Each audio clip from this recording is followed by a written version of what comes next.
je vous présente À qui la faute, un long métrage du réalisateur cinématographique et producteur Ebenje Eleja Beni, plus connu sous le pseudonyme L. Stones.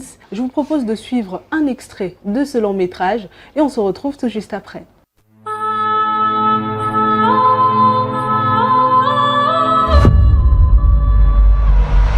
Va voir le comptable pour ton décompte final. C'est tout ce que je peux faire. Monsieur, le mois prochain, j'essaierai de faire de mon mieux. Quoi? Le mois prochain? J'ai vraiment de la peine pour toi. Mais Christian, passe-moi le volant, t'es bourré là. J'ai dessiné, c'est ma voiture, donc je vais faire tout ce que je veux.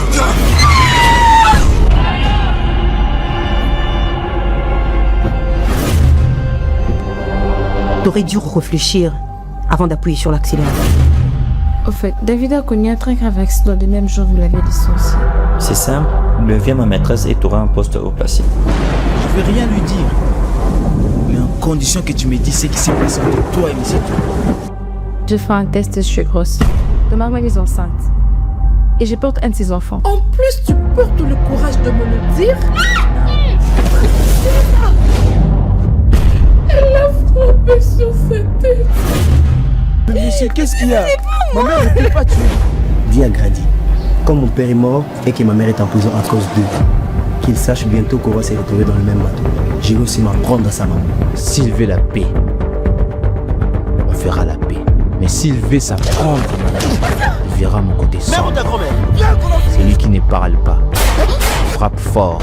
C'était là un extrait de À qui la faute, produit par le réalisateur et producteur Ebenje Eleja Beni, que nous avons le privilège de recevoir sur ce plateau. Bonjour. Bonjour madame. Comment allez-vous? Je vais très très bien. Alors parlez-nous un peu de cette œuvre, À qui la faute. Quelle histoire elle raconte?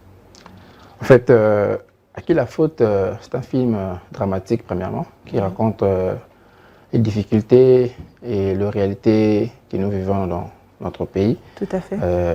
En principe, il raconte le récit africain qui résume le chômage, la trahison, tout ce qui va avec le drame, quoi. Donc c'est un peu ça en résumé. Tout à fait. Alors parlons des principaux défis que vous avez rencontrés dans la réalisation de ce film sur tous les plans. Bon, en parlant des défis, nous avons premièrement le défi artistique, ressortir l'émotion de chaque acteur, surtout qui doivent s'exprimer dans une langue qui n'est pas la leur. Alors c'était vraiment le premier défi. Et le deuxième défi, c'était beaucoup plus du côté finance, parce que être un artiste indépendant, c'est toujours compliqué. Tout à fait. Alors vous devez parfois aller dans certains endroits où vous n'aurez pas forcément les autorisations. Alors c'était un peu ça le plus grand défi de cette production en fait. Tout à fait. Alors on va aller dans l'émotionnel. Vous avez vu votre film. C'est vrai que vous l'avez réalisé, mais vous l'avez vu après ça. Qu'est-ce que vous vous dites après avoir regardé cette production? Bon, ce qui me vient premièrement en tête, je me dis que bon, c'est un tout premier projet. Alors c'est vrai que c'est pas parfait, mais déjà les acteurs ont su faire l'essentiel en ressortant l'émotion premièrement. Tout à fait. Et pour ceux qui ont vu le film du début à la fin, il y a assez de drame qui pourra vraiment nous ramener à nous conscientiser, Tout à fait. à comprendre que chacun de nos actes a des conséquences. C'est un peu ça en fait. Tout à fait. Alors moi j'ai une question très personnelle à vous poser. Qui est votre acteur ou actrice préférée dans ce long métrage? Bon, en fait, je ne peux pas vraiment choisir un personnage, mais le principal m'a un peu beaucoup plus édifié, même quand après avoir écrit, ça m'a beaucoup édifié. Tout à fait. En fait, parce qu'il a beaucoup plus connu des difficultés par rapport à tous.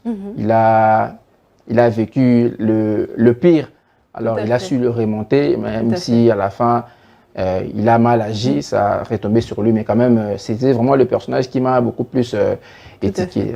Alors, monsieur Ebenje Eleja, merci infiniment d'être venu sur ce plateau de Cultart. D'accord. Alors,